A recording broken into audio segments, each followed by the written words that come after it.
Hi everyone, my name is Coyne and the title of my presentation is Crime and Punishment, Neurological Basis for Effective Motor Learning.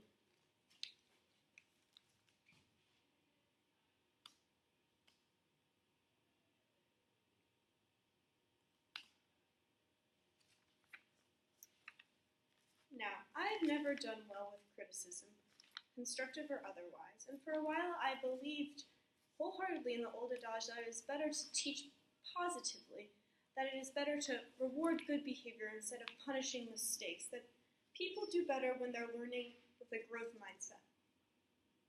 Now, I'm not a total disbeliever in those claims now, but I've had some recent experiences that have made me question whether or not it is truly a better method of learning to reward good behavior rather than punishing bad behavior.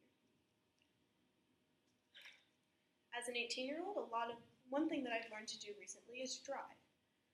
And there have been several times where I have been rewarded positively for my good driving skills in the moment. My sister will praise me for making a turn nice and gently, or I'll have that satisfaction of coming to a slow and controlled and complete stop. But none of those experiences has stuck with me as much as the time that I was punished or received a negative consequence for some bad action that I took while driving. I was driving home when it was snowy outside and my music was playing loudly, and I drove in too quickly into my garage and then I scraped the side of the car on the way in. That sensation of hearing that noise of the car paint scraping off has stuck with me 5 months later, and I don't think I've learned as much from any other experience driving as I have from that one, and here's why. When I think about all the little checks and behaviors I do while driving, there is none that I'm more careful of than pulling into the driveway now with calmness and control. So that got me thinking. While I still don't do well with criticism or with making mistakes, is there something to receiving a punishment for a mistake made? Is it really fair to say that humans always learn better from positive reinforcement or from reward-based learning? Is there any benefit to reversive learning? Is there a positive effect to punishment? Sorry.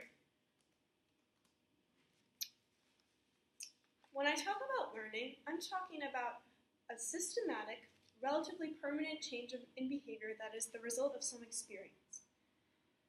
When I talk about conditioning, I'm talking about the process by which humans learn an association, and that association becomes the base of an experience, which results in their change in behavior. I recognize those definitions seem a little clumsy right now, and we're going to get into examples to explain them further.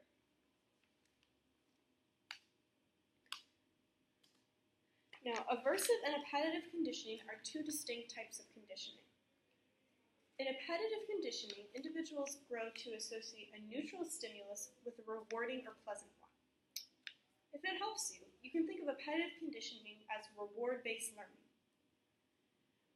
For instance, if your dog sits on command, he receives a treat.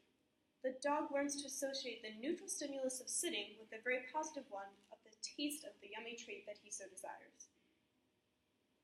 Aversive conditioning is quite the opposite.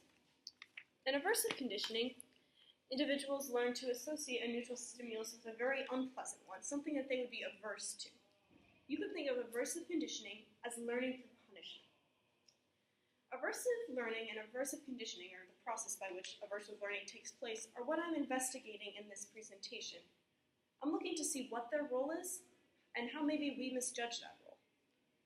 But first, before we get into that, let's look at an example also involving a dog of aversive conditioning.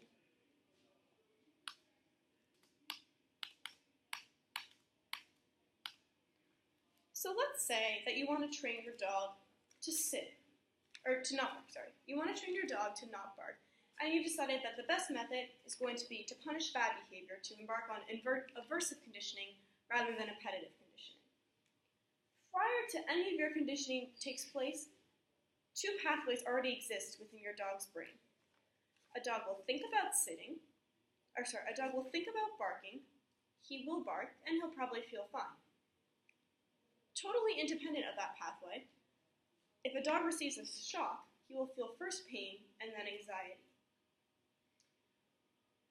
In order to condition your dog to not bark, you are going to have to get him to associate thinking about barking with that feeling of anxiety.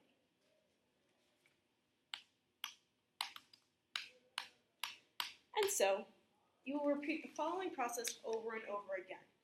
The dog will think about barking, he will bark, and every time he barks, he will receive a little shock, he will experience some pain, and then he will experience anxiety. This will happen again and again and again until you get to the point where the dog thinks about barking, and without any shock, that's enough for him to experience anxiety. Now, question for you all. If this is the conditioning, what is the learning that's taking place? What outcome, what change in behavior would you expect to see following this aversive conditioning? Question? The answer is the dog should stop barking. Yay, great. Okay.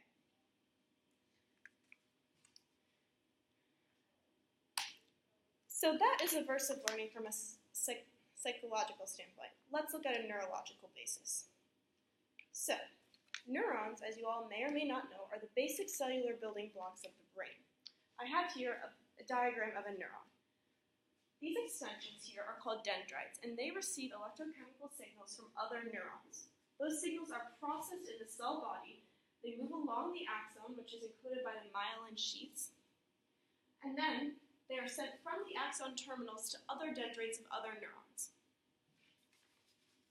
What is happening when you've trained your dog is that you have built connections between the neurons involved in thinking about barking and the neurons involved in experiencing anxiety that didn't exist before. You've made a simpler path from the thought of barking for the impulse to travel towards anxiety.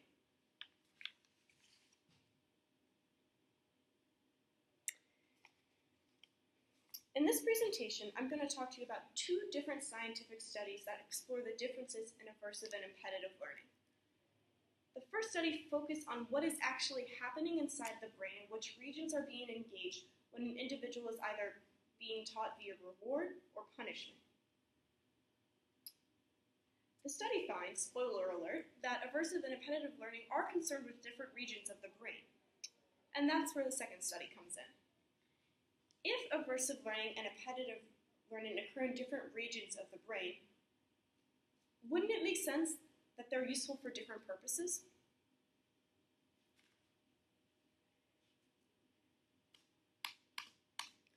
Both of my studies focus on motor learning, so we'll need to do a little bit of background before we jump into them.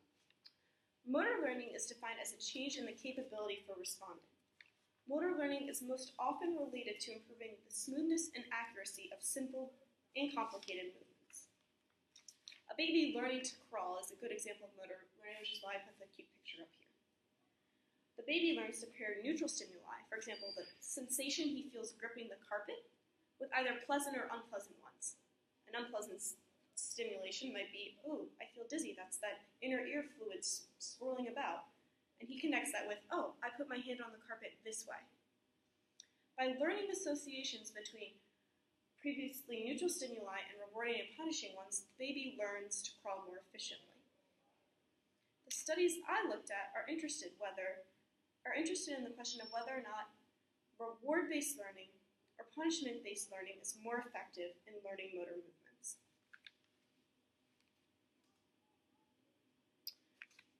The motor movement that subjects were required to learn in the first study was pretty simple.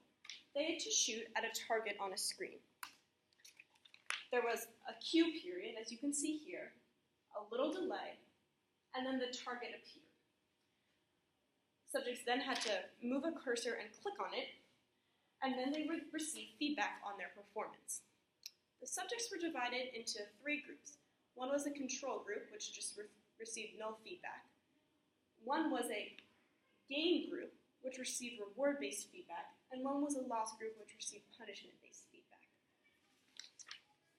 This chart is pretty helpful for understanding what reward-based feedback and punishment-based feedback will look like in each scenario.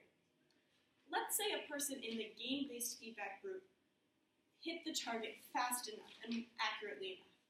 He would see a little flash of a plus number on the screen indicating that he would earn money. Let's say that they didn't hit the target fast enough. They wouldn't have any loss, but they also wouldn't have any gain. No positive reinforcing number would flash on the screen. The lost group, on the other hand, if they hit the target fast enough, wouldn't receive a reward. They would just have a non-loss. If, however, they hit the target too slow, they would receive a loss, and they would see a number flash on the screen that corresponded with the monetary loss they would receive at the end of the study. So that's important to keep in mind here. The motivation for the subjects to do well is money.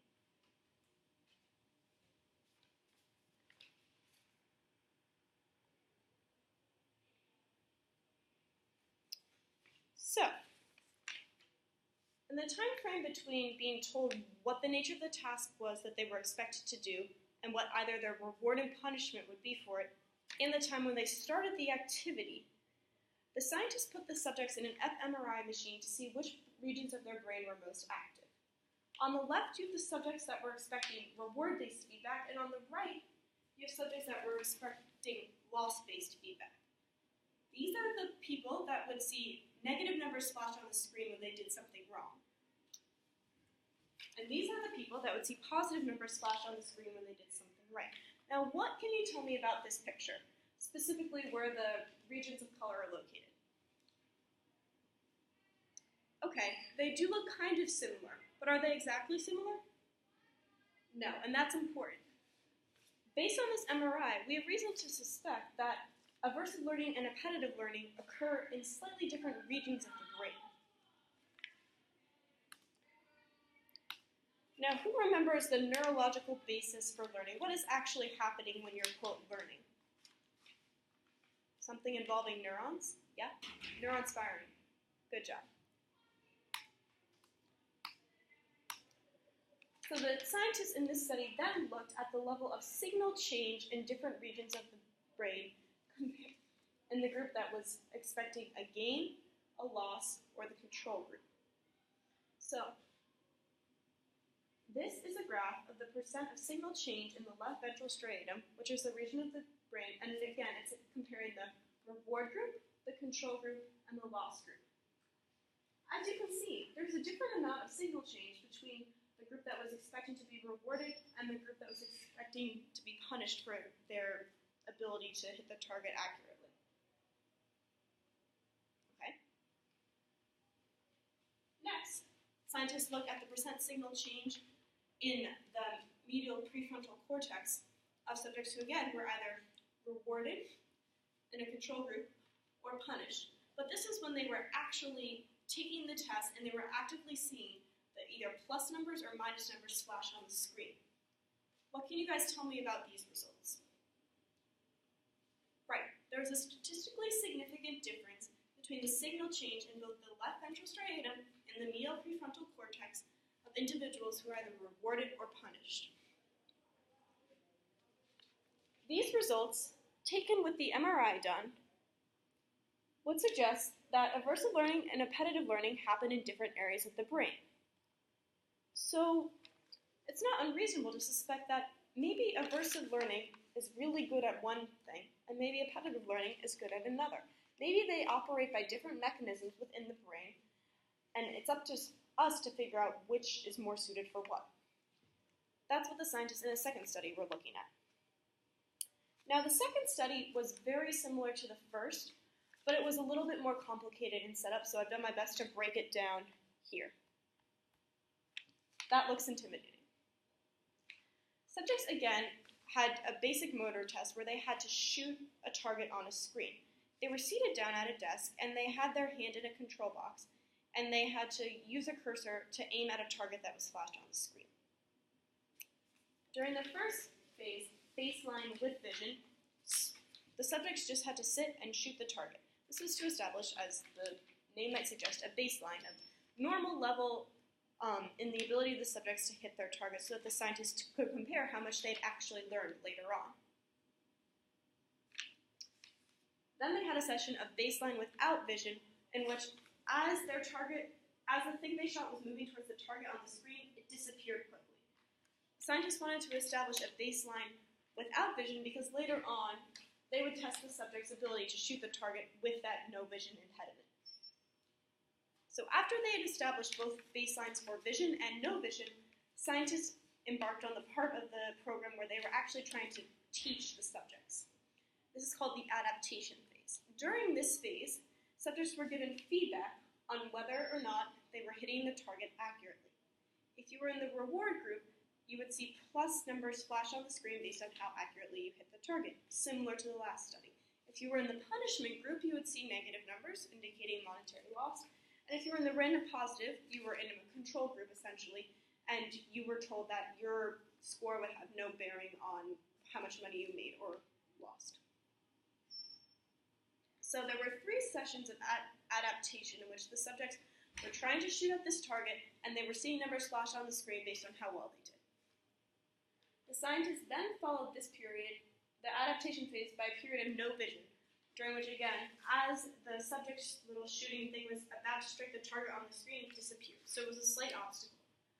The scientists then followed this period by a washout phase where the conditions returned to normal. You could see what you shot hit the target. And finally, a readaptation phase, which was another time where they measured the learning rate of the subjects.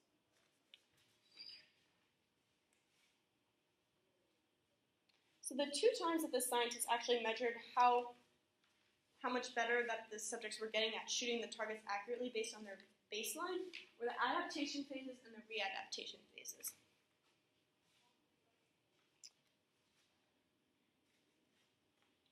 And as you can see here, the learning rate for the group that was punished was significantly higher than the group for both that was being rewarded and that was a random positive or a control group. If the learning rate is positive for punishment-based learning, what would that suggest? Good. Okay. But simply producing adaptations isn't all that there is to learning. You actually have to remember what you've learned. So, scientists looked at the average direction and the decay rate during the no vision period. Now remember, the no vision period was immediately after that adaptation period where the subjects were supposed to learn how to calibrate their movements, and the feedback was supposed to provide extra motivation for that learning. The higher the average direction was, the more accurate the target shooting was. And the decay rate is the opposite of what it sounds like. The higher decay rate you have, the more you remember how to do a specific movement. And this is the interesting part of this study. Because while punishment-based learning seems to work better in promoting adaptations, it is clearly reward-based learning that allows subjects to retain memory of how to perform that motion.